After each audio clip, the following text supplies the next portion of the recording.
All right, Pac-Manians, here we are, 11.6. They're going to start transitioning us from this idea of unit cubes to actual unit measurements, centimeters, meters, inches, you name it. Anything that has to deal with length, we're going to go to cubic measurements, okay?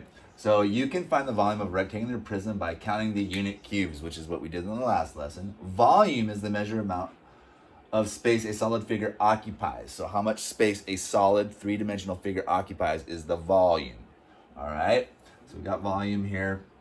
And it's measured in cubic units.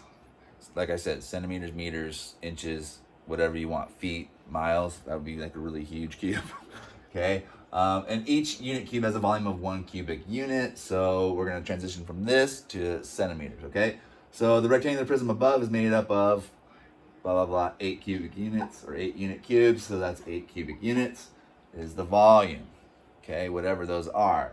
So we don't have this. I've kind of drawn on here a little bit. We're going to kind of work our way on it. We'll talk about it. You would make like a little rectangular prism and then put these little, you know, the little green cubes that we use in class, the little unit cubes.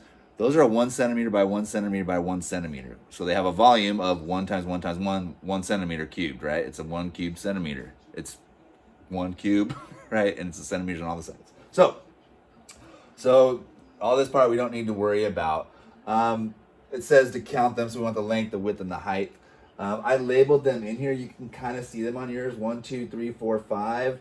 1, 2, 3, 4, 5. So my length is 5, and my width is 5. Okay, and my height I calculated as 1, 2, 3. That's the best guess that I could come up with. Okay, so if the bottom is 5 cubes this way and 5 cubes that way, that is an array. So the two ways you can figure that out is to multiply the length times the width. 5 times 5 is 25. That would be the area of the bottom, 25 centimeters squared, because it's a square, right?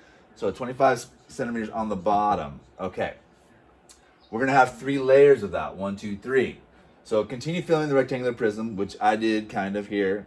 Right? Count the number of centimeter cubes used for each layer. Well, if the bottom layer is 25, how much is the next layer? It's additionally going to be 25, right? For every layer, it's going to be 25. They're going to fit in exactly the same way. So how many centimeter cubes are on each layer? They're going to be 25. How many layers of cubes? We have 3, right? So how many centimeters fill the prism? Well, this is 25 times 3, which is going to be 75, which I'm going to write out over here. So it's 75 cubic centimeters, okay? That would be my volume. And what I would do is go, this is 5, this is 5, and this is 3 right there, okay? And yes, this is a 5, don't judge me. There we go. Okay, that way is 5. So I have a 3 by 5 by 5. So what we did was 5 times 5 times 3, all right?